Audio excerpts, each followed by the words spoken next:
sports director that is there with them. And they're sending the other riders on their way.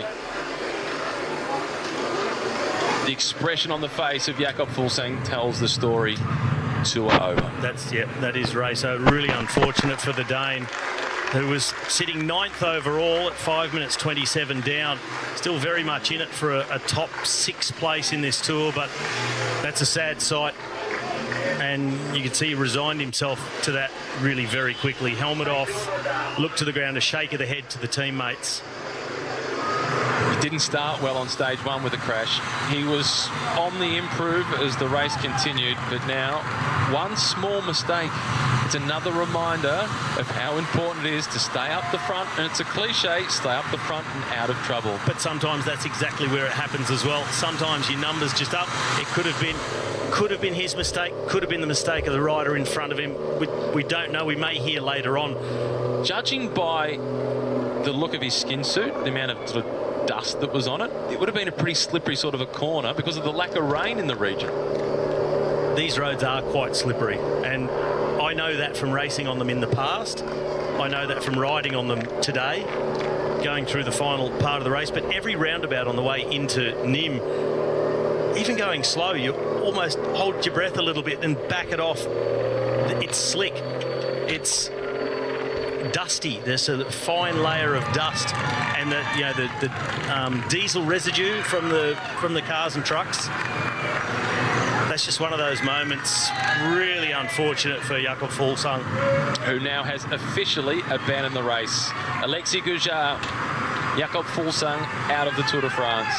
Rossetto, Wisniewski, this is Ursula, and at the back it is Lars Bak. Also involved in the crash, Robbie, was Case Boll from Sunweb. Therefore, now what happens? Sunweb, Michael Matthews, does he become the priority, or do they stick with plan A and try and bring Case Boll, the Dutch sprinter, back to the peloton to go for the sprint? Well, at this point in the race, it's going to be very difficult for Case Boll to get back to the peloton. The pace is on. The break is just trying to prolong its life at the front of the race, but they're chasing really hard behind. We saw Tony Martin on, but stacked up behind him with a couple of Soudal Lotto riders as well.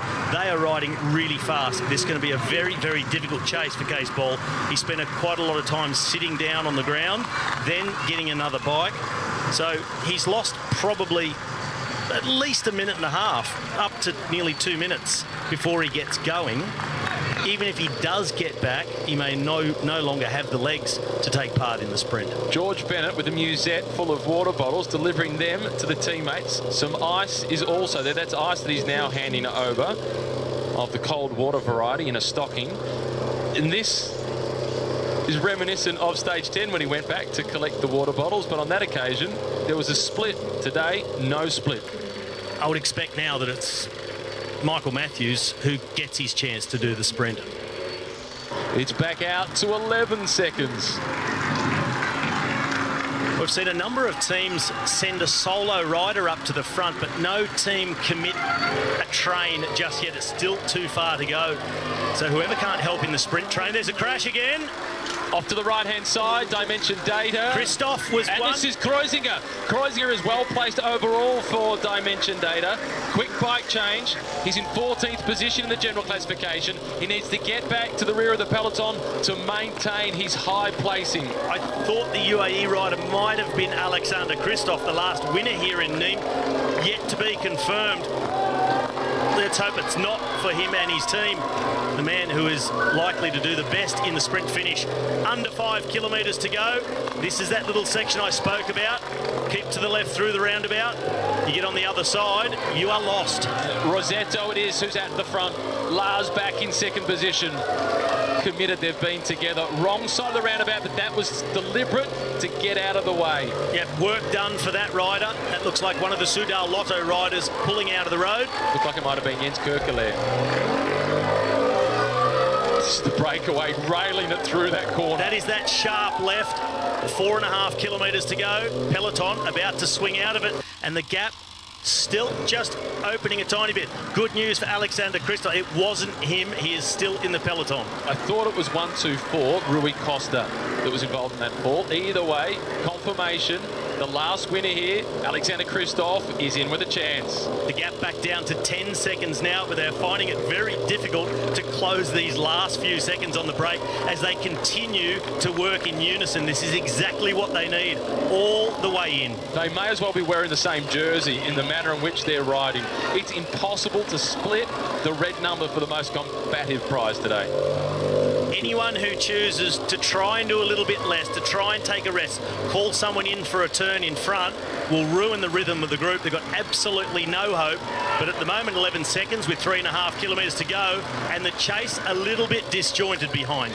And Bonifacio has just been delivered to the front for Total Direct Energy. They still have Orsolan in this breakaway, but they are setting up for the sprint finish. Yet the breakaway, they're out to 12 seconds. It's just that holding off. The team's not wanting to start their sprint train too soon. They know when they get to 3 kilometres to go, it's very narrow, a right-hand bend, brings them onto the final straight road, very wide. They'll have them in their sights all the way down. I doubt they'll be making a mistake on this one. Here's that tight right-hander. It could be a Jack Bauer moment. Caught within the last 100 metres. Might be a little bit sooner than that. Either way, it's Daniel Oss who's at the front for Bora Hansgrohe. Looking for Peter Sagan, who sits in 4th position. This is Lars Back, who's not at the back. He's at the front with a flick of the elbow. Let's go. Let's keep working. They're breathing down their neck now, though. That's no longer 11 seconds. Caleb Ewan at the end of the train for Soudal Lotto, followed by Edvald Bosenhagen. Peter Sagan a few positions ahead of him. No sign yet of the lead-out train from De Koning Quickstep, but look for those blue jerseys. They're starting to get formed up. Viviani is on Richesi. He's wearing white with the light blue bands. Long through the roundabout, a few smart cookies through the inside. And the yellow colours, Jumbo-Visma, they're led by the rider in red, Janssen, bringing them forward. Turnison is the man who will deliver Dylan Groenewegen. Small sprint train. Can they take on the likes of De Koning Quickstep, who are waiting? They're just getting grouped together, waiting for their moment to ride to the front. And from the original breakaway, Orsolan is trying to attack. Rosetto steps out of the way. Groenewegen, he's got support. He sits on the wheel of Mike Turnison. This is Janssen now who's on the front. Early at the front, 2 kilometres to go. Slight headwind, remember. Narrow Quintana, he is drifting back, but he'll get back in, no problem. Already lost enough time. We don't need to worry about his GC anyway. He's actually off the back. Well, he's had a problem here, Nairo Quintana, and he's conceding more ground. Nairo Quintana, he's out of contention to start with. He's in 13th position overall. The race is out in front. You'll spot the line, 250 metres to go. Slight headwind, a little bit from the left-hand side. Marco Haller, he's the man on the front. Turnison, he thinks this is too early. He looks back. Where's Groenewegen? He's got a rider from Lotto Soudal behind him. On Groenewegen's wheel is Caleb Ewan in 4th wheel, but into this headwind it is very easy to get swamped. And that's what's happening now. Mercure goes. He's got Richesi in the wheel. Viviani, Sagan. They pass Groenewegen with Ewan. Groenewegen, he tacks on to Peter Sagan. Kristoff next to him, they're battling. Caleb Ewan behind Kristoff. Ewan is in 7th position. Goes now. He goes when Richesi starts. Ewan out in the wind. He comes in a little bit, picks up a tiny bit of slipstream. Richesi gives him a bit of a check. He's just too strong. Over the top. Clear victory for Caleb Ewan. What a win.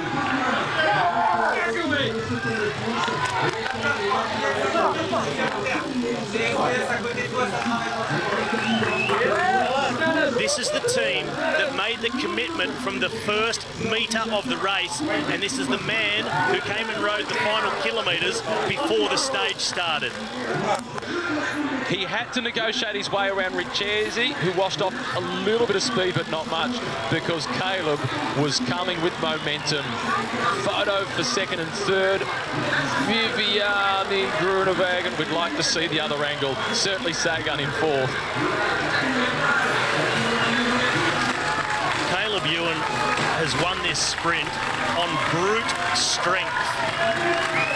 At first, tactically good, following Groenewegen, but they were on the front too early with Turnison and Janssen. They got swamped from behind. He has ignited the jetpack. Track him on the left-hand left-hand side, 64 k an hour, and this is into a slight headwind. A lot of that 67, getting down, getting aero. Groenewegen, he's coming. It's too late. It's already been won. Second for Viviani, third for Groenewegen, but that is a win by a length. And Bonifacio in 5th, mind you, so their first top 10 finish, and you said he'd be finishing 5th. Well played. For Caleb Ewan, he had Roger Kluger getting there earlier. Jesper de Boos did part of the last lead-out, but it wasn't a classic-style lead-out. A lot of that last 500 metres, in fact, all of the last 500 metres was on instinct. He's a natural-born sprinter. It is. He was just searching for the line and knows his way to go and get it, but you've got to have the legs. He had huge motivation. He hasn't switched off after that first stage win. He liked the taste, and he's back for the second course. He can get through the mountains. He'd love to win in Paris. Who wouldn't? That's the next goal, of course. So, over the hundreds of years... Another stage, listen in. Clearly you enjoy rest days. You won after a rest day in Toulouse, you do it again here. Yeah, to be honest, I felt so bad today during the day. I think the heat really got to me, and I was actually suffering so much, and I was almost about to tell Max to get off the front because I was really suffering. But I had extra motivation today. My daughter and my wife are here, so I'm so happy that I could win for them. Take us through that final kilometre. I thought we were too far forward. I had Jasper on the front with Dylan on the wheel with 1 kilometre to go, so we weren't in an ideal situation with 1k to go, but he did such a strong pull. Quick step came past and I lost a few more positions than I wanted to, but I looked at this finish actually at the start of the day and I played all the scenarios in my head, and one of the scenarios I played was if I was too far back. I think if you watch it, I lay off the wheel and really take a run at it and start sprinting before the rest of the guys, and yeah, it worked.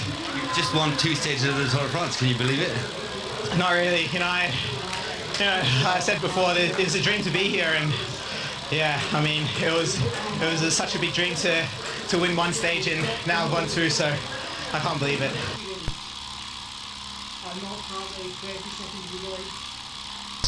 Exploring the ancient Roman heritage of the region, the peloton will depart destination Gap. It's 200 kilometres for stage 17 of the Tour de France. Let's now take a look at what confronts the peloton for stage 17. It starts at the Pont de Gard, 200 kilometres heading through to Gap. Destination eventually after that into the Alps. So this is one of the final chances for a big breakaway. Category 4 climb at the midpoint of the stage, but it's just a gradual drag right from the very start until there. Then a Category 3 climb towards the end before they descend down into Gap for the 25th time in the history of the Tour de France. Sven-Erik Byström at the end there, he referred to one of the great cliches because it is a truism in cycling. In any sport, endurance sport at least, if you wait until you're hungry or you wait until you're thirsty, it is too late. Absolutely correct. So sometimes it's a case of the more things change, the more they stay the same. And that old adage is certainly one of those. But it's become so much more scientific in recent years. And things like weighing the riders pre and post stage to gauge their level of dehydration. But there's always the rules of thumb that work. And bear with me on this one, but one of the really easy ones for hydration is when the urine is clear, you're hydrated. And that's just the really easy way to work. Well, you can go and weigh yourself and say, oh, you're 1.2 kilos less than you were at the start, so you need to drink 1.2 litres. You've just got to keep drinking until you need to go to the toilet every 20 minutes to half an hour. You know you're properly hydrated. And we see so often at the start of the stage, once the breakaway is established, and it might be after only 5 kilometres, particularly on a flat stage in the first week, automatically you see riders stopping by the side of the road to take a nature break. It's so important to be super hydrated at the beginning of the day. And it's not just water, and it's been really more in the last 25, 28 years, so from in the 90s, that the electrolyte sport drinks really became a thing in sport, and that is also really important. but also get the right mix. You can't completely fill up on electrolyte. And a lot of riders like to take one bidon of each, one electrolyte, one plain water, and then also what you're drinking post-stage as well to replenish the electrolytes and get your body completely back in balance and everything that the muscles need to recover as we just fly across l'Église Saint-Germain in Faucon. Yeah, the actual construction of that church isn't known, but it got a lot of restoration work in the years of 1668 and 1677 throughout that period, where they added the small belfry that you can see at the top of the church as we look at one of the most famous climbs in world cycling, the Mont Ventoux. And we look at the most difficult piece, the moonscape. You see that line where the vegetation stops and it just turns to the white rocks. The sun reflecting off it on a hot day cooks you. It can be freezing cold up the top on a summer's day as well. And windy. And when the wind gets up, it is incredibly difficult. It's not steep towards the top, but you're getting to altitude, and quite often the wind is coming in from the west and blowing a headwind in you all this last part as it funnels its way around the mountain. Haven't had a lot of fun experiences going up the Ventoux. Amongst some of the most famous images from this climb, one of them dates back to 1987 when it was an individual time trial won by Jean-Francois Bernard, the Frenchman whose son is riding this race, Julien Bernard for Trek Segafredo. Can you imagine riding an individual time trial up Mont Ventoux? At least it's short. The Ventoux climb is 21 kilometres long. I think back to, I think it was the last time I rode the Ventoux in the Tour de France. It was a 221 kilometre stage. The final 21 was the climb. The first 200 we covered in 4 hours. You're joking. No. I'm still scarred. Absolutely. One of my favourite stages. It was horrific. One of the favourite stages I ever watched of Mont Ventoux was 1994, the big breakaway from Monopoli. And he got to the bottom of the climb, was somewhere in the vicinity of 20. Yeah, you had over 20 minutes. Yeah, over 20. And they didn't finish at the top. They went over the other side. They descended down to the bottom. And he managed to just hold on by a couple of minutes in the end. And he tipped his hat. There was no helmets worn at that point in the Tour de France. He tipped his hat as he went across the finish line. It was a great win by Monopoli back in 1994 over the top of the Mont Ventoux. This is Jesper Sturven from Trek Segafredo. Nat Nilberhani trying to keep the body temperature down just a little. Fun fact about that stage win, it was his only win in the professional peloton. He held on to win by 3 minutes and 39 seconds. He was out at his maximum lead on that stage. And I remember being in the gruppetto with him and with Magnus Backstedt. He was the heaviest rider in the peloton in the years he rode the Tour de France. A couple of others like Stuart O'Grady, Hank Vogels and myself going downhill in the Alps with Monopoli and Magnus Backstedt. You had to hang into their slipstream. They just descended so fast with the weight, the momentum created by their weight. And we were often over 100 kilometres an hour. So with Monopoli, he probably extended his gap coming down off the Ventoux. Yeah, and technically both those guys are really good descenders. It's not just a matter of the weight to gravity equation. Both really good through the corners. Yeah, technically very good as well. Yeah, carrying speed through the corners and brave. Got some good guys up in the break for this type of stage. We saw just coming through to the front earlier was Gorka Izagirre, but also with Magnus Cort and Omar Freile. Freile is definitely up there. Cort. We saw Cort up there. He was definitely up there earlier. He was up there early. We better just do a double. Let's do a double check on Magnus Cort. I don't think he's longer. I don't think he's in that break anymore. He has been dropped off the back, and Magnus Cort is no longer part of those 33 riders off the front. He was active very early, but no, indeed, he has not made it, just two. They have Omar Freile and Gorka Izagirre. Freile won a stage last year. Gorka Izagirre has been a stage winner at Grand Tours in the past. And Freile is a man who has the strength to go on the attack on his own in a small group, get over that final climb, and he's got a fairly handy turn of speed at the finish as well. That stage when he got to Mond last year was incredibly strong. Came back on Jesper Sturven, who in the end we were cheering for to make it. It was such a great move that he made. He just literally hit a wall. the wall that is the climb up to Monde.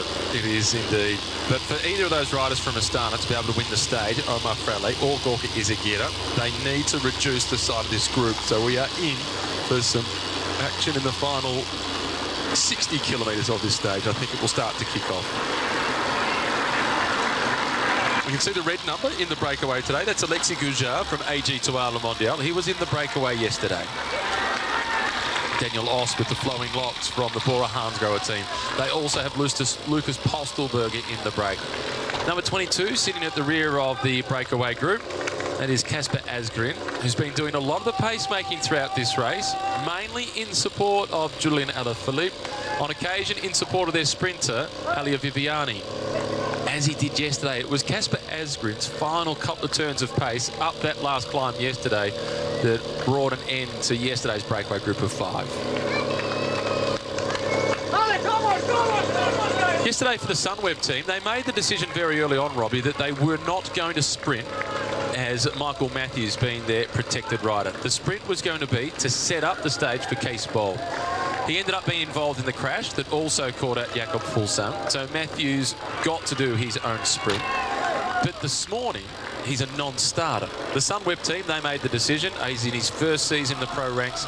Let's not rush things with him. We don't want him to exceed his limits into the mountains, so they've had him not start the stage today, which makes it intriguing for me that they made him the #1 protected guy yesterday. Well, maybe that was the thing. It's his last day. Let's let him have a go at it, but he was involved in that crash with Chad Hager. So they switched pretty quickly then to Michael Matthews, which shows that it's a really nimble team in terms of its thinking. But Michael Matthews wasn't overly delighted about being told at the start of the stage to work for Kees Bol. The white jersey of Egan Bernal sitting in 5th position in the overall classification.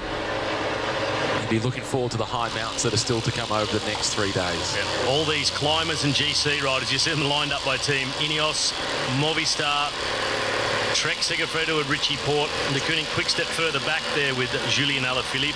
Just in his shoes, number 65, Mikel Landa. He is the wild card in the pack. He sits in 7th position, almost 5 minutes behind the yellow jersey, but many are saying he can still win. I don't think he'll reach the podium. There you go. Nairo Quintana yesterday, he was caught behind a fall. He didn't crash. He put his foot down. He lost more than a minute again yesterday. Yeah, we know Mikel Landa is an enigma. Expect the unexpected. He goes on long-range attacks. But I don't think he'll make the podium in this tour. He may threaten the top 5. I think it's just too much time to make up. But surely you've got to pay for that the next day. He's a rider that Dave Brailsford, the team manager across at Ineos, has spoken about as a threat. He previously rode for Team Sky. They know what they're in for with Mikel Landa. He's the one guy that they think he can launch a long-range attack and sustain it. Others, they back themselves to be able to slowly whittle their advantage down.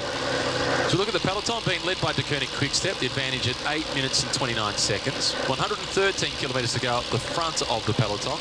Let's now turn our attention to the Tour Media Medal. This is the technical course. This is a breakaway group of 33 riders. No real threats here to the yellow jersey of Julian Alaphilippe. The nearest is Xandre Muruse, who's more than 28 minutes behind. Really impressed about Caleb's win yesterday was not just that laying off the wheel, the slingshot effect out of the slipstream and hitting the front, but that he went from a long way out, a good 250 metres into a slight headwind, and just held that. He didn't look like he was fading towards the line. But it's a long way from Paris from here. Yeah, and he's going to need a lot of help from his teammates, guys like Jens Kirkeleder, who's just coming through to the front now. Maxime Montfort, everybody in the team, basically Jasper de Boer sticking with him, also Roger Kluge. And Caleb said after the Pyrenees, he put a photo on his Instagram and said, and was with his teammates, I've got to thank these guys because it's them who got me through. There were some really rough moments today and I thought I was almost out. Yeah, the teamwork for a sprinter, the support for a sprinter, it's not as simple as just the lead-out train. In fact, often it's all the other stuff that we don't see that happens at the back of the peloton. Now, that was Edvald Bosenhagen rolling through to the front of the breakaway group. At the back of the breakaway, in last position, that is Volker Mollema. Just in front of him is his teammate Jasper Sturven. And they also have, in this breakaway group, the Latvian national champion Tom Skoins. Simon Clark in the pink colours rolling through. And the white colours, the former world champion, that is Rui Costa. Followed then by the Colombian champion of a few years ago, that is Sergio Henao. Latvian national champion is next in line, that is Tom Skoins. Then it's the European champion, Matteo Trentin, followed by his teammates, that is Chris Juhl Jensen. The Dane who speaks with a very thick Irish accent. Spent all of his teenage years up till around about 15 or 16 in Ireland. In fact, he spent most of his childhood in Ireland before moving back to Copenhagen in his mid to late teens. They hit the base of the first climb of the stage. The Category 4 climb, it's 2.3 kilometres in length with an average gradient of 6.2%. Is it too early to see any action from this breakaway group? Yeah, I think it's still too early. 97 kilometres to go. I mean, there's long-range moves, but 97. I'd find it hard to imagine that anybody in this group is thinking, yeah, just inside 100k to go, that's when I'll go solo. Particularly in this heat. Yeah. Casper Asgreen, number 22 at the back of the group. But Thomas de Gent might just test everybody's legs a little. Can we thin the group? There's rules, and then there's Thomas. Yeah, that was the next thing to get to. If there's anybody in this group that might just do it, there's that man. And Rui Costa is staying nearby. So too is Simon Clark. They're well aware of the reputation of Thomas de Gent. Do not take your eyes off Thomas de Gent. Back in the peloton, they're still being led by De Koning Quickstep. Today, Julien Alaphilippe has himself ranked as equal 15th in terms of French riders and their time in the yellow jersey. This is his 12th day in yellow. He had 2 days at the start of the tour before surrendering it to Giulio Ciccone. But if he takes it today, he'll move one step further forward in those rankings of Frenchmen to warm the yellow jersey.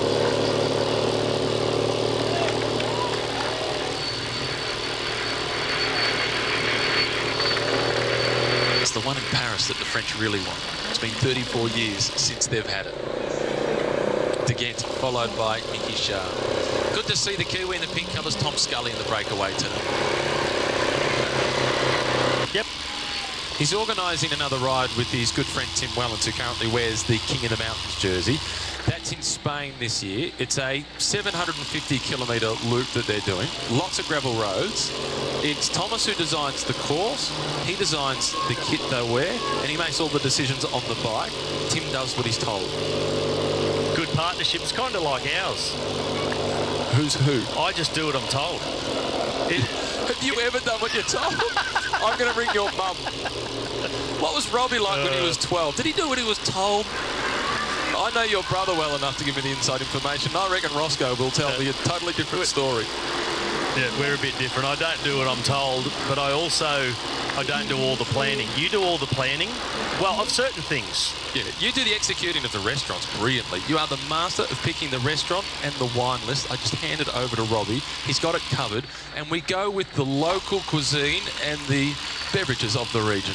And I'm also happy with our roles in the driving, where if it's a complicated evacuation from the finish area, it's all Robbie, trust me. If it's complicated, it's Robbie. If it's simple, it's me who does the driving. I don't know what it is, but the car seems a bit narrower when I drive. And faster. It goes around corners quicker when you drive it. This is Dylan Toynes in the red colours for Bahrain Merida. One stage win already. That was on stage 6. That was to the top of La Planche de Belleville. He's got his mojo this year, Dylan Toynes. He can definitely win this stage today. He'll need to get away from the likes of Jasper Sturven and perhaps even number 22, Casper Asgreen, but he could pick up another victory. I would like to thank Paul Carey on Twitter for just doing some quick mathematics for us. We were just talking about the difference in aerodynamics, and over an 8.5 second period of a sprint, or which is around the last 200 metres, 1 kilometre an hour equals 27.7 centimetres a second. So over 8.5 seconds, 1k an hour equals 2.36 metres, or a bike length, which is what Caleb won by yesterday. So thank you for confirming my thoughts with actual mathematics. Hashtag we love Paul. Fantastic. Nailed it. It makes all the difference. Check out the big brain on Paul. Just a little bit too much Pulp Fiction. It's the Royale with cheese. Almost at the top of the climb for the breakaway group, and I'm suspecting that Thomas de Gent will take the points at the top. He currently sits in third position in the King of the Mounts classification. He's 27 points off the lead of his teammate, which is Tim Wellens. And it's only 1 point at the top of this climb. But as we saw through the intermediate sprint, Thomas de Gent, he sees a prize, and it's like a red rag to a bull. Yeah, and he'll just set the pace, and he'll set enough pace. You look what's happening in the back of the group. Little splits, guys chasing across gaps. Thomas just making sure that he's setting enough of a pace that everyone goes, oh, okay. And the other thing that they're doing is they want to stick with him. Daniel Oss is aware of this. So too is Alexis Goujar. Coming around the outside is Pierre-Luc Perichon. They would probably be thinking, we need to stay with Thomas de Gent just in case. But he's backing off. Yeah, he had a look and he backed off. But what he sometimes does is he has a look as if, oh, okay, you're there, I'll just ease up. And he even sits up higher and he starts pushing the pedals harder. Whilst he's got the body language of up high in the back. Sneaky. Clever. But I still think it's way too far to do a move like that. And so he does has he. eased right off. But Pierre-Luc Perichon was cautious. Oh, yeah. Even Everyone Oss. Daniel Oss didn't want points. He thought, I'm just going to have a look and make sure that if they'd gone over the top with 4 and a gap had opened up, Oss thought, well, let's not get caught out just in case. Rather make an effort that turns out to be unnecessary than not make an effort, which at the end of the day, you think to yourself, oh, gee, I wish I'd just gone. Yeah, you'd rather be cautious than wrong than too relaxed and wrong. Peloton still being led by De Koning Quickstep out to 10 minutes and 35 seconds.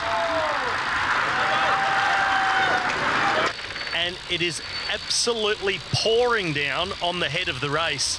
It looks to be a very localised storm, but it's one that was on the forecast, the possibility of local storms throughout the area. As the heat builds up in the Alps, the cold air meets the hot air, suddenly you've got a storm front on your hands. And we even had a bit of picture break up there just from the amount of rain falling from the sky. That is an incredible turnaround in terms of the weather conditions, and this looks picture perfect. Look in this direction, completely clear. Looking out of our commentary booth, there's a few heavy clouds on the horizon, but here in Gap at the moment is also fine. Would you welcome the rain, given the heat that we've had? Absolutely, it would feel wonderful. One of the few occasions where you would actually welcome the rain. I wonder how long it will last, because it's still really warm here at the finish line. It's still up in the mid to high 30s. Here is the breakaway group. There is Nico Roach in the red colours now rolling through to the front, followed by the Olympic Games gold medalist from Rio, that is Greg Van Avermaet. Then Ben King behind him with the green helmet on. The yellow helmet, that is Nelson Oliveira from Movistar. They lead the team's classification. Behind him in pink is the Kiwi, Tom Scully. Phenomenal. And the peloton there at 12 minutes and 19 seconds. They haven't hit the rain yet. It has to start and stop somewhere, doesn't it? Yeah, and it's quite possible that it will move across and the peloton will just hit wet roads and think to themselves, what happened here? Absolutely torrential on the front group at the moment, but they, I'm sure, will be actually enjoying it. Here's the first drops, it looks like, for the peloton as well, and the big drops of rain. Really heavy. And that gorge that we went through a little while ago, they had a horrible flood that went through there in 1992, where sadly 37 people passed away. So a flood can hit this region really quickly. And you see how gingerly they were through that last corner as well. When it hasn't rained for a long time, then it suddenly pours down. Things can get a little bit slippery as well. But rain this heavy is likely just to wash the roads completely clean. Any residue that's built up, that'll be gone in that section. And what about the contrast to that in terms of racing in the rain and the spray with the water coming off the wheels and the chance of picking up a bug and infection as a result of that? Does that increase by much? Only very slightly, I think. More so in real rural areas where there's a lot of dirt on the road, that's mud out of the fields that have been fertilised with manure and that sort of thing, like the races we see in Belgium in the spring. Mikkel Mørkøv, I think that smile at the front is the irony of the change in the weather conditions. From boiling hot, and the rain is hitting the ground and evaporating almost straight away. Thibaut Pinot is all smiles. He likes the cool conditions. There's riders with blocks of ice down their back, and now they're about to get poured on. Here it comes down on the peloton.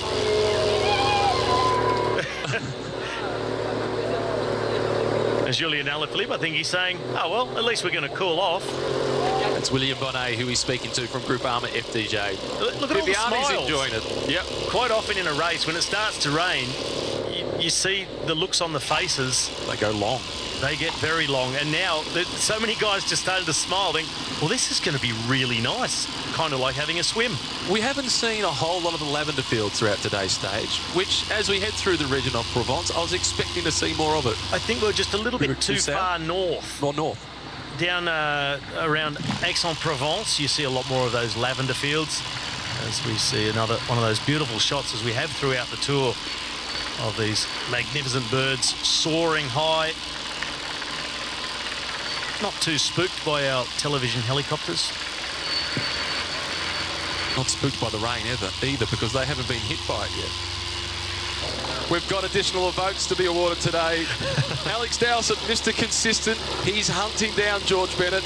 I'm going to award him 2 votes. 1 vote for the pause and 1 vote for the comment about, gee, Geraint Thomas finding a way to crash at the end of the tour potentially, but locking him in for second behind Thibaut Pinot. Alex Dowsett, 2 votes. Long hesitation, the big R. Sounded like he was at the doctor. That incidentally puts him into clear 3rd place in the race for the Tour Media Medal. He's on 7 points. It's currently being led by George Bennett, who's on 12, and Thibaut Pinot and Geraint Thomas, who also got a mention from Alex Dowsett, they're on 9 votes. As the peloton is led by De Kooning Quickstep through Le Gorge de Meuge.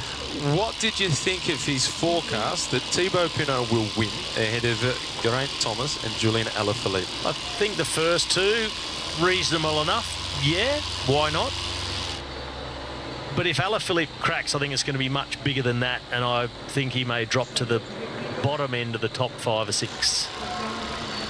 Yeah. If he goes. He showed signs of it the other day in the Pyrenees, but this tour has just given us so many surprises that should Alaphilippe hang on, I also won't be shocked.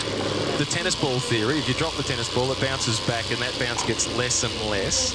How much more spring does he get in his tennis ball after the rest day?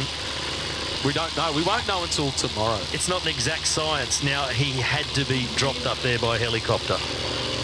Surely you wouldn't climb that. Rock climbing. He's got the safety rope. He must have. You can't drop somebody off on that with a chopper. It would be worth watching if they did. I was just looking at all the loose-looking rocks up towards the top. The French are so famous for their rock climbing. Well, he's a lot braver than I am.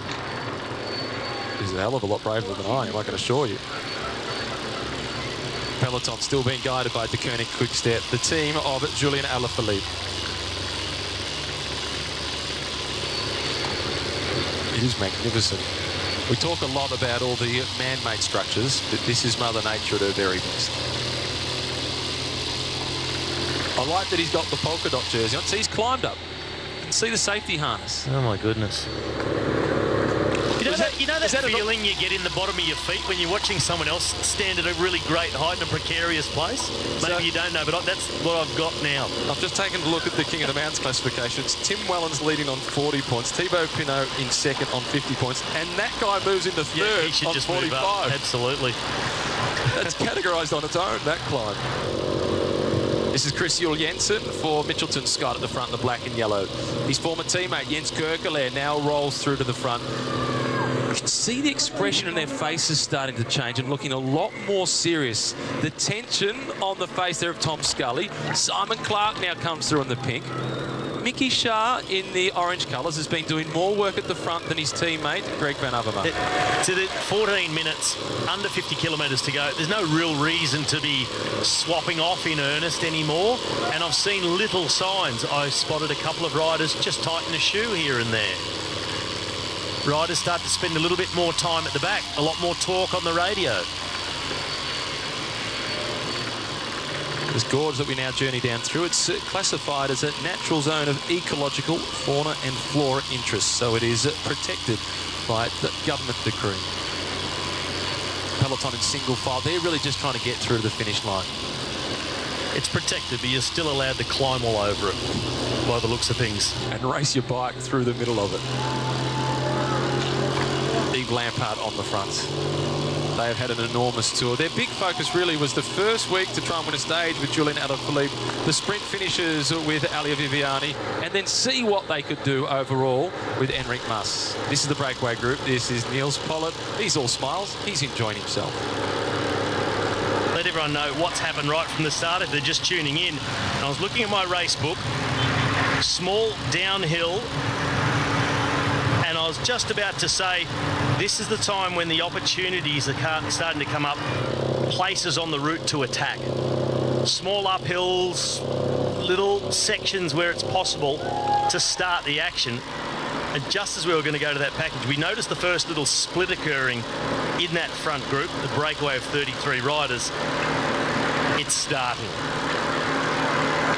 And it wasn't so much as an attack. It was some of the tactical moves of people trying to stay at the back and stay out of the wind. Chris Juul-Janssen now at the front. It's that manoeuvring, putting himself in a position just to do a little bit less for a little while, really save the legs, and then start to think about what's coming up. They've done that downhill. Now there's a series of small uphills, and here's an acceleration into a corner. It's Mollema who is the first to go. This is a genuine attack from Bauke Mollema. Robbie, once again, you have read the tea leaves correctly. It's Alexis Gujard who is responding. Well, Mollema with Sturven in the group, this is exactly what he had to do. Go long range, force the others to come with him. If a group forms with him, then you can afford to start sitting back and doing less or nothing at all. Say, I'm going to ride for Sturven. I want him to come back to us because he can beat you all in the sprint. But he's a man who has won a stage a couple of years ago in the Tour de France, stage 15, Le Puy-en-Velay, with a late attack out of a breakaway group. And he attacked just before the bottom of the final climb, and they never saw him again because he is so strong. And he's technically good. You saw where he attacked, going into a corner, catch them by surprise, open a little gap up. The reaction came really quickly, though, from Gujard, and it looks like he's closing the gap, but a little fracture at the front of this group. The importance of attacking going into the corner versus going out of the corner. Well, you've already exited. There's someone in your wheel. It's a pretty obvious move. Going in, you can catch them off guard. An attack now by Scully. And Alexis Gujard, the rider that I spoke about earlier, is perhaps pays the price for the fatigue of being in the breakaway yesterday. The man in the yellow shoes is showing no such signs. And in fact, it's Gujard who is the next to go. It's Gujard just not wanting to miss out. So maybe thinking to himself, it's tactically so difficult to pick. I'm going to follow the first couple and immediately I'm going to go as hard as I can and see if I can get away. Then you don't have to react to attacks. You are the attack. You are the attack. Lots of the riders in the red colours from Sunweb down at the back of the peloton. Their big hope today, they only have one hope. It's Nicholas Roach, who is in the break. Cheers to the two lead-out men for Elia Viviani doing the job today for the yellow jersey. The white, that is Max Richesi. In the red, the Danish champion, Mikael Mørkøv. A very straightforward defence for De Koning. Quick step. Everyone pretty relaxed in the peloton. This is Emmanuel Buchmann. Some people have been saying, oh, under the radar. Nobody's talking about him. We're talking about him every single day. We have been since the start, and said that he came out of the Dauphiné with a third place in the back pocket, and he was always going to be a contender for a top 5. He said, I'd like to finish top 10. He's underestimated himself. In addition to that, whether we're talking about him or not, the riders in the peloton are. So to the man in the red, sorry, not the red and the black, the yellow and the black, and that is Stephen Kruijswijk, the best young rider in the race, Egan Bernal. Importantly, though, he sits in 5th place overall, Niels Pollitt. We went through that list and said who needs to do what and when, who needs to go long range, and this was one of the men we said go long range. A very good time trials, fairly handy uphill without being a climber, and not slow at the finish. So get into a group, get into a 5 or 6 man break, and he can definitely win from that. This is the strategy that you said he needed to adopt when we went through it a little earlier on. It's Jens Kirkeleder who's come out after him from Sudal Lotto, so that's a man with a fast finish. Not ideal for Pollitt. No move yet from Thomas de Gens. Perhaps he waits for a few attacks to soften the legs, and then he goes. Well, a very technical section. Niels Pollitt pushing everybody to the limit if they want to close this gap. It looked a little dusty through that corner also.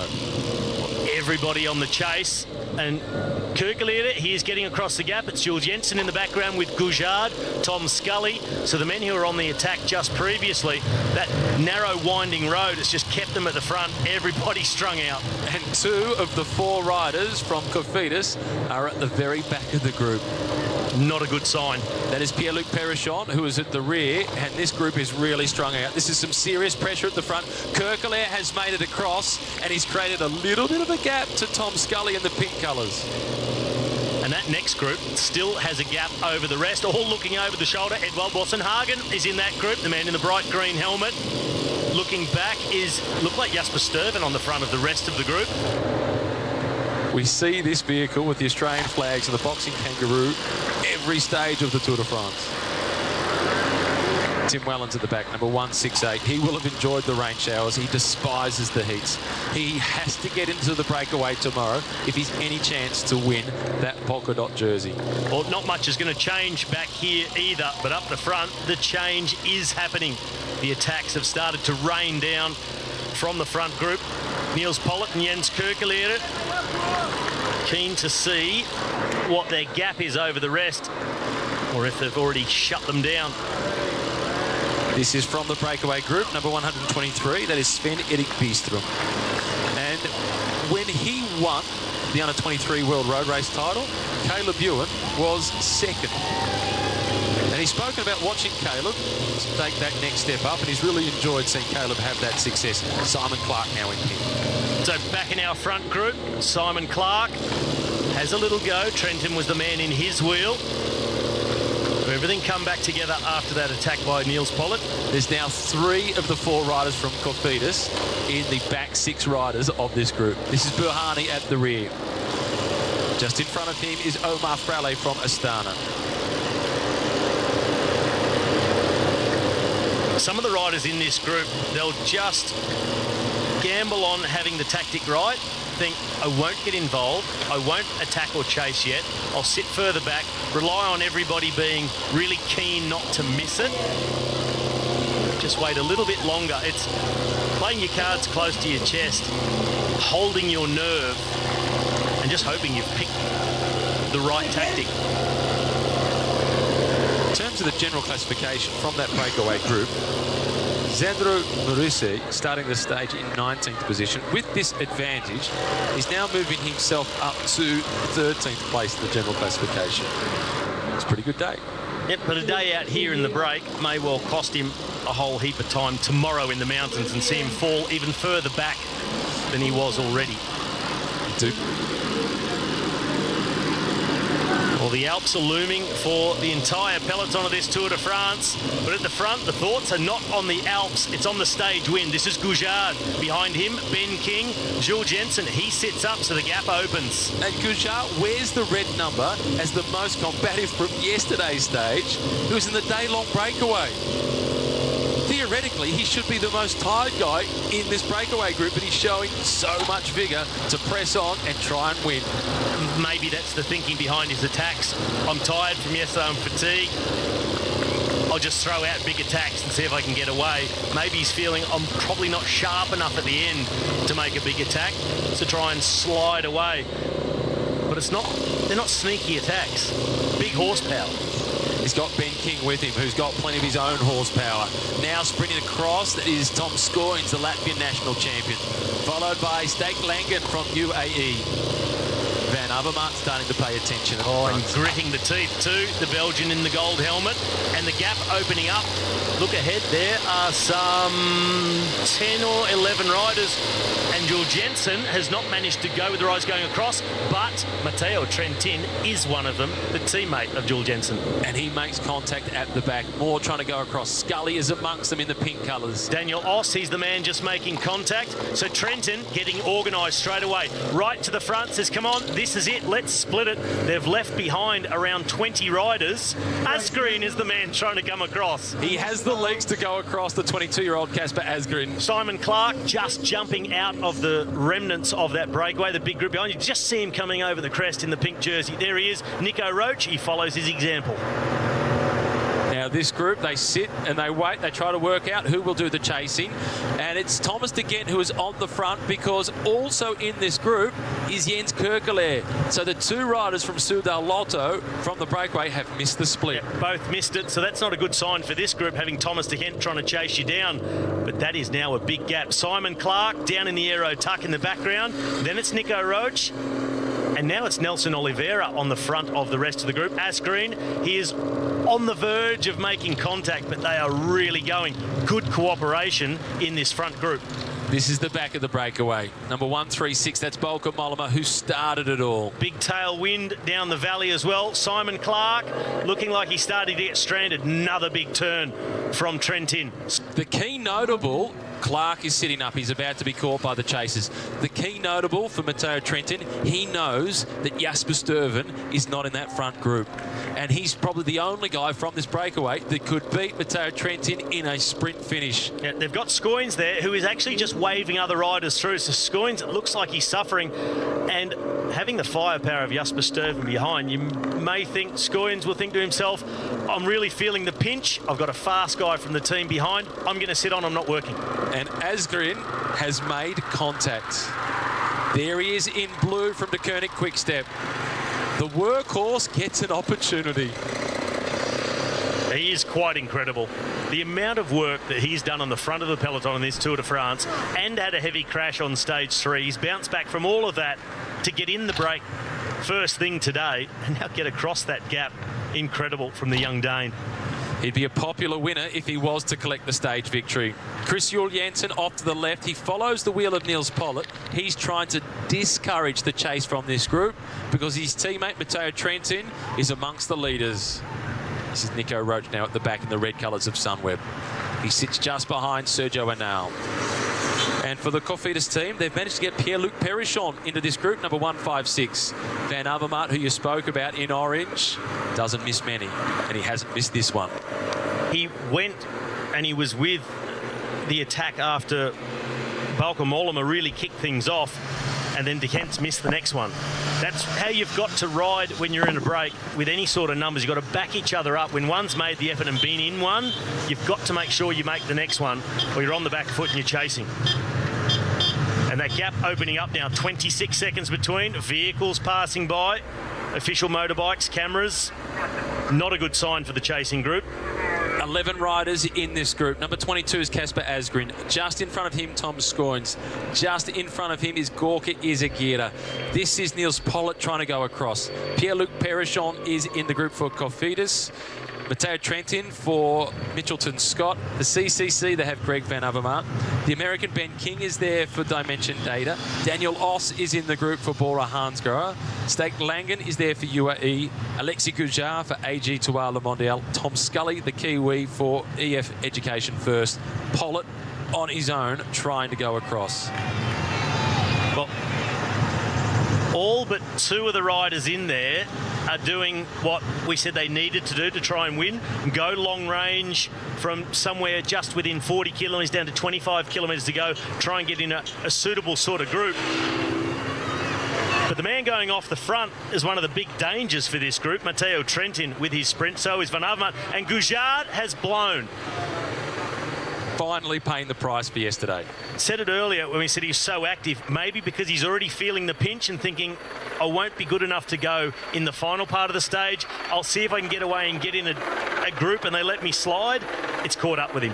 The one thing the team criticises Alexis Gujard for is being too aggressive. It's a nice thing to be criticised for, but today's paid the price for being a little too active. He's out-attacked himself. Yes, he has. Good effort nonetheless, being in the break yesterday, and really yesterday was not the day to go in a break when you saw the body language of Soudal Lotto early on. But look what it's done to the group here. There was the acceleration by Trentin.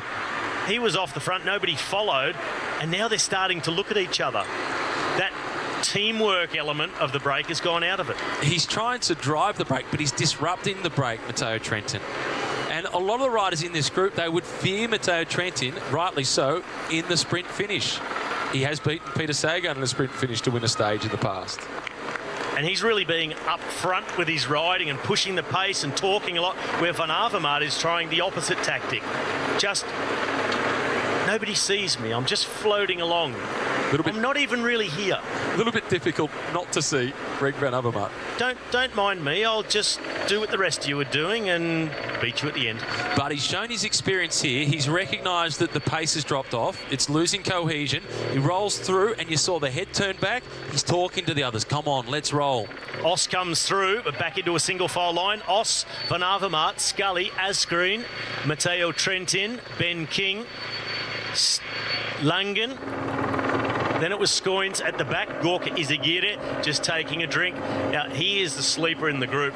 I expect a clever attack from Izagirre. His brother's been a stage winner in the Tour. That was in the rain into Morzine. That was in 2016.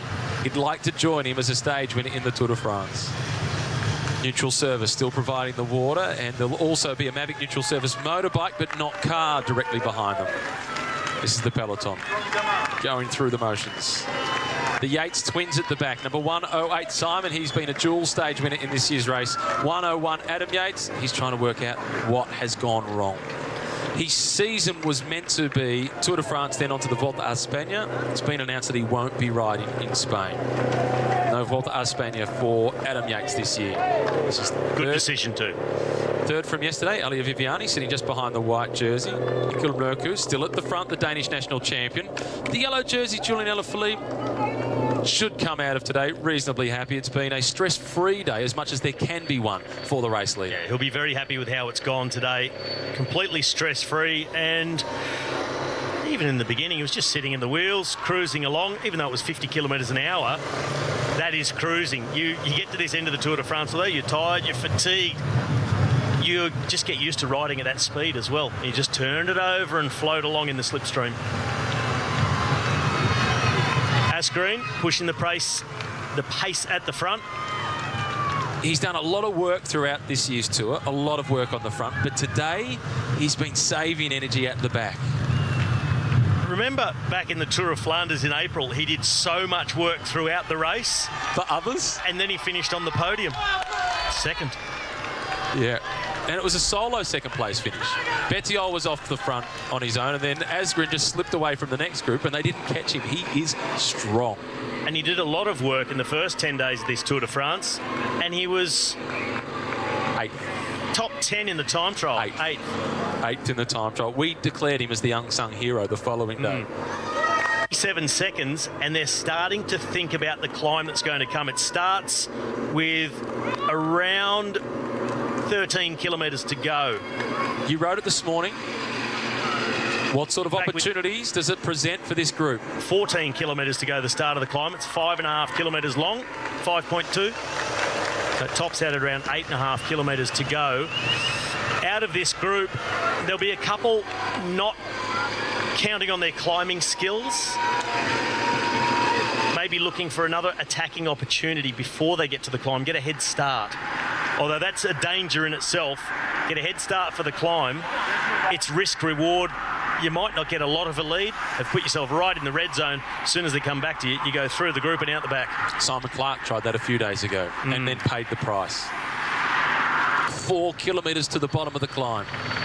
I haven't seen Gorka Izagirre come through for a turn. Maybe we've just been off on a scenic shot like this wonderful shot of Le Montagne de Suze, pardon me. This one also stands at a little bit over 2,000 metres. Another one of the popular spots for rock climbing. You can see that limestone face of it. It's no wonder that it's one of the more popular destinations in this region for rock climbing.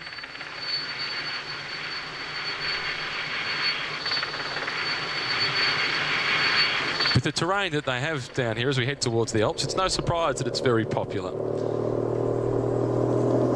Peloton still being led by Yves Lampaert, the former Belgian road and time trial champion. It's out towards the 20-minute mark by the end of the stage day, I think, that advantage for the breakaway. Yep, we'll just see what maybe a team like Movistar, some of the others might do on the climb. Just ride a little bit quicker, possibly thinking just be in position for the descent. It's not a technical, difficult descent, but nobody wants to get caught out. It's not the traditional descent that we see down into Gap, which was a hair-raising one. No, that was off the Col de Mons, the Category 2 climb, and we've seen a few come undone down there and splits in the peloton. It's nothing like that. It's a lot more straightforward, so nothing for the peloton to worry about. This group, they're getting ever closer to the foot of the climb, and the gap is growing almost out to 40 seconds. Here he is, Izagirre from Astana, rolling through. He is adapting or approaching this with the Rui Costa strategy. Just enough to keep everybody happy. He's sure to attack on the final climb. I think so. Out of that group, he's a man who really needs to attack this group with the likes of Trentin and Van Avermaet in it. And this is what remains off the front of the breakaway group. Originally 33 riders, now 11 off the front. It's down to 10 now, in fact, because Alexis Gouchard is now being dropped. It would be incredible if he was able to return to this group. But now the chasers, they're out to 39 seconds. 39 seconds is a lot of ground to make up when you've been in this break all day long. Yeah, it's a lot of ground to make up. There is a 5-kilometre climb. Maybe Thomas de Kent will think, I'll have a go at it on the climb. But there's got to be others in this group that think they need to get away before it. Maybe a Daniel Oss, that's what he's thinking about. Tom Scully be offloaded, but at least try something. We've had Kiwis win stages in the Tour de France in the team time trial, but never an individual stage. This could be an historic moment for New Zealand cycling. This is Ben King. Tom Scully has himself in second position behind King. The reaction is coming from Trentin. And he's just going to try and cover everything. Just keep it together. The grimace on the face of Greg Van Avermaet as he follows the wheel of Casper Asgreen. Trentin is showing some cards early. He won't be intent on getting into a group and start swapping off to form another split. He just prefer everything just to stay together. That will be just fine for Matteo Trentin. 37 seconds now. The gap reduces ever so slightly to the chasers. I'd like to see exactly what's happening back with the chasing group. Swing across the road and Ben King, well, he has a look and then gets up on the pedals and goes. It's Van Avermaet who tracks him. Asgreen, he also sees the danger. Trentin the same. He responds, number 107. Not only Asgreen, counter-attack, over the top. The youngest rider in the leading group, and he puts them all under pressure. Well, they are very close now to the foot of the climb. This is a big effort. Climb is just a little way down the road. That was a soigneur for Dylan Tern stepping out of the road, but sorry, he's not there yet. He's missed the split. And he's creating a sprint. Tom Scully now in the pink colours. The bow of the head is never a good sign. Tom Scully, you can cross him off. Ben King as well, he's been distanced. But Asgreen is the one who is eliminating the chances. Langen also gone out of this group. Perichon, he will not get across. Trentin says this is great. Let's keep it rolling. The men not to miss out. Asgreen, Van Avermaet, Izagirre and Tom Scoins. Daniel Oss with the flowing locks. We're asked about the aerodynamics of Daniel Oss. He loves his hair. He sits at the back of the group. It's part of his branding, Daniel Oss. It makes it easy for us to spot him. He's the rider at the rear of the group. Trentin, he's eager for this to keep moving along. We got rid of a lot of guys and always talking, always pushing. Come on, guys, let's keep it going. Roll it over, almost at the bottom of the climb. And Izagirre, he has got to be the man who will attack. He can't wait till just near the top. After the showers that we had, the dripping that you see in that musette bag from Michael Hepburn, that's the stockings full of ice to take them through to the team leaders. As one of his teammates, Matteo Trentin, he's not waiting for the sprint. He's showing his strength. The cards are on the table. Well, followed all the moves, and he's obviously thought to himself, it's just not moving quick enough. Maybe they're too tired. Off I go. Reaction now coming from Pierre-Luc Perichon. As Trentin is onto the climb, the Col de la Sentinelle, 5.2 kilometres, 5.4% average. And he is a strong time trialist, Matteo Trentin. Real pause back in this group. Who's going to do the work? They cannot. Wants to do a big turn for the rest as they get to the foot of the climb. Could be a masterstroke by Trentin. Perrichon, he was dropped when Trentin was one of the ones making an acceleration. He surely won't ride across the Italian. No, he's looking over his shoulder. He's looking for the chasers. The race is out in front. Pierre-Luc Perrichon, second on the road. Matteo Trentin is all by himself. An adjustment of the jury or just a silent prayer? He's off the front solo, and that is a big gap to cross. Chasing group being led by Tom Scoynes. It's then Greg Van Avermaet in orange. This is Pierre-Luc Perrichon of Cofidis. Looking to end an 11-year drought for this team.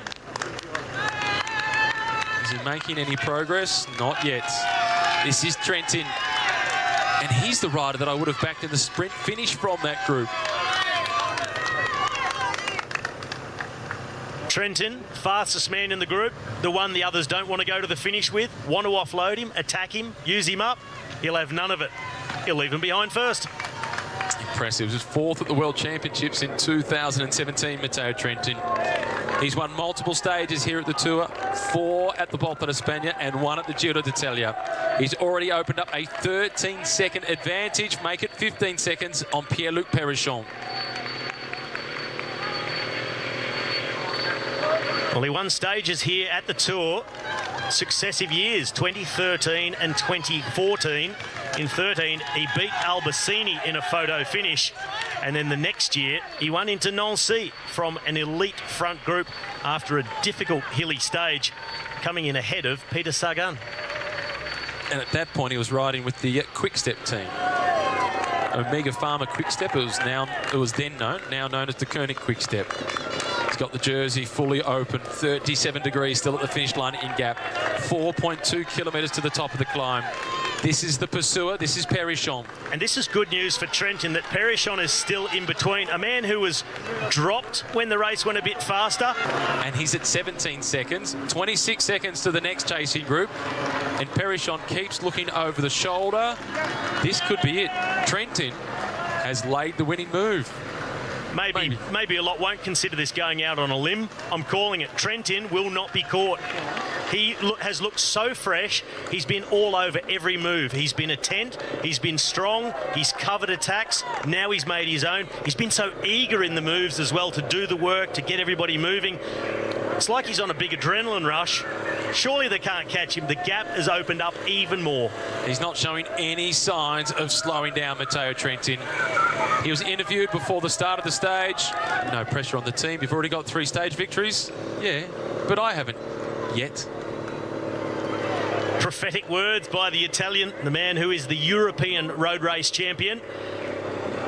And from his team, Mitchelton Scott, just as you said, one of the men with 2 stage wins in this race, Simon Yates. He sits at the back of the peloton, having a relaxing day, and I'm sure following the progress updates of his teammate off the front. This is a Pic de Bure. It's the 3rd highest peak in this region at 2,709 metres above sea level. Cooling off for Matteo Trentin. He's feeling the heat, but it's not from the chase because they are going further behind. Perrichon at 23. The rest of the pursuers at 33 seconds. That's the group with Izagirre and Van Avermaet. And how discouraging for that chasing group now at 33 seconds when they've seen the strength of Matteo Trentin. It's Os on the front, followed by Asgreen, then Izagirre, Scoynes, and at the back, Van Avermaet. They don't look like a group who will close down a Matteo Trentin. These are not tactical decisions. That is the best they had. This is the best they've got.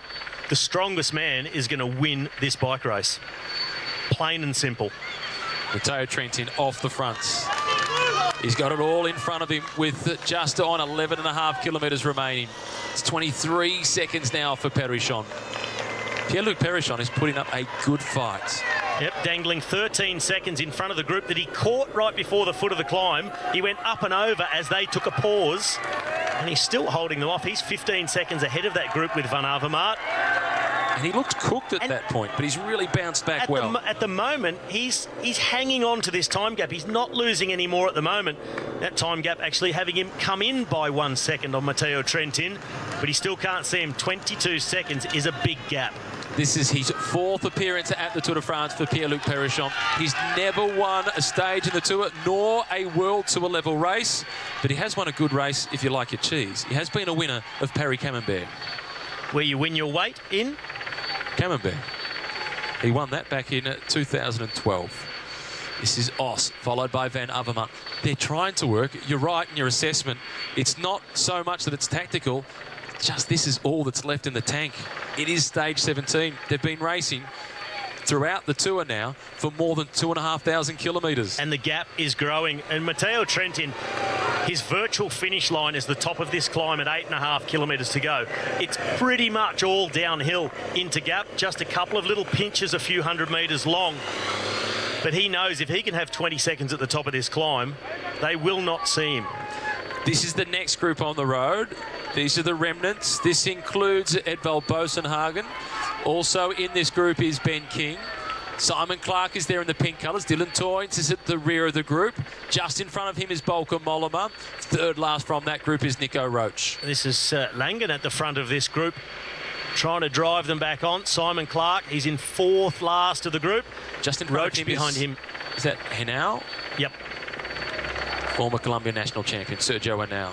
And the gap to the peloton out to 18.5 minutes. Just over 2 kilometres from the top. This group looks like it'll be caught by the group that is chasing them down, and then they'll get the news, oh, but hang on, Matteo Trentin, he's still another 40 seconds up the road. The big dive down into gap. Gorka Izagirre. Now the attack comes from Kasper Asgreen, and nobody with the legs to go with him. The young Dane has proven to be a powerhouse in 2019. One of the revelations of last year's Volta a España, confirmation this season. But if he's able to accelerate like that right away from this group and distance them, he's waited too long. He should have done that before if he really did have it in the legs. He's onto that little flatter section now as well. 41 seconds, the gap at the moment. Kasper Asgreen made the move. He might be able to take 5 or so seconds away really quickly with the acceleration, but then once it gets into the stabilisation, Trentin's not backing off. He's not slowing down. He's showing no signs of weakness. And he's 500 metres from the top of this climb. The gradient a lot easier. He will power across the top of the Col de Sentinelle above gap, and it'll be a lightning fast descent. It's a pedalling descent, so it's not as steep as, say, a Pyrenean or an Alpine descent. It's certainly quick, open and flowing. Asgreen pretty quickly across to Perichon. He will make contact with the Frenchman by the time they reach the top. It's been a good acceleration by Asgreen, and he may live to regret that he didn't try this earlier. It's not over yet, Robbie. OK, but it is. Not quite. They will not catch Trentin, surely not. Too much experience, too much fight. You could see this morning in his interview how much he wanted it. Popped himself into the break, and the way he's ridden it all day long, the only thing that surely that could stop him is a mistake. Yeah, I'm 99% with you. But Kasper Asgreen is a guy who has surprised more than once this season. Asgreen up and over the top of Pierre-Luc Perichon, tries to tack himself onto the wheel, and he does it at the moment. No, the gap opening up, the Dane pushes on, the Frenchman is being dropped. The moment was momentary because number 22 is on the charge. It's the young Dane, Kasper Asgreen, still holding out a glimmer of hope of being able to get across to Matteo Trentin. Well, the kilometres are going to tick away very quickly now. If it was this gap and a flat or undulating run into the finish, you'd say still a chance. He's not home yet, but he's got a lot of descending to do right the way to the final kilometre. There's only 2 sections of about 400 metres. We'll be up onto the pedals, big chainring as well. And the little kick up from 2 kilometres to go, you really dive into a dip, carry a lot of speed onto it. So Trentin just has to hold it together, keep his concentration is the most important thing now on this descent. Get your markers from the motorbike and the car in front of you, estimate the corners, take just enough risk, but he's got a gap that he can be careful enough. I'm glad you declared this is a non-technical descent. It opens up even more further down. It's not hairpins. You can take most of these corners with just a brush of the brakes. Just the brush of the brakes. So he says, at the top of the climb, Trentin's lead on Asgreen was 26 seconds. At the point where Casper Asgreen attacked, the gap was 41 seconds. And it might be 10 at the finish, but Trentin will have time to sit up and celebrate. This is the chase. Casper Asgreen. Trentin is a very good descender. He's a very good descender. As much as I'd like to keep the excitement in it for commentary purposes, but I'm not going to, because Trentin is just too good to give this away. This is Pierre-Luc Perrichon fighting for a top 3 finish on the stage. He's trying to hold off the group with Greg Van Avermaet. And now it's gone out to 29 seconds. So Trentin actually is riding away from Casper Asgreen on the descent. He's a good descender, just has to hold it together. Shades of last year, Adam Yates off the front on the way to Bagnères de Luchon with Julien Alaphilippe on the chase. He fell in a corner. We don't wish it on him, but these are the things you need to keep in mind, and that's why you need to stay 100% focused, even with a comfortable lead. And Yates, Mitchelton Scott, Trentin, Mitchelton Scott, Asgreen, quick step, Alaphilippe, quick step. Shades indeed. That's why it all came together. Flatter part of the descent, so the further you go down, the less gradient there is. Back onto the power for Trentin. Line up that car in front, see what sort of curve there is in front of you. Ease off slightly, back on it again. He looks so powerful, Matteo Trentin, the European road champion. He's won sprint finishes in this tour before, one from a breakaway group, another one getting the better of Peter Sagan. Now Casper Asgreen, it's heading in the wrong direction. Yeah, both Matteo Trentin's Tour de France wins have been in group sprints. The one in Noci in 2014, quite a large group sprint. The other one in 2013, a smaller breakaway group like this one, with about 15 or 16 guys left, and just got over the top of Albacini. Well, he's making sure of this one. Just the strongest man in the group on the day. In the end, when you look at it, he's ridden away and simply outpowered them. He was all over everything, didn't miss a beat, not a single mistake, and he's the strongest. That 1% hope that I was holding out for Casper Asgreen has just evaporated underneath the sun into gap as it goes to 31 seconds. Yeah, the time gap's going out. This is that little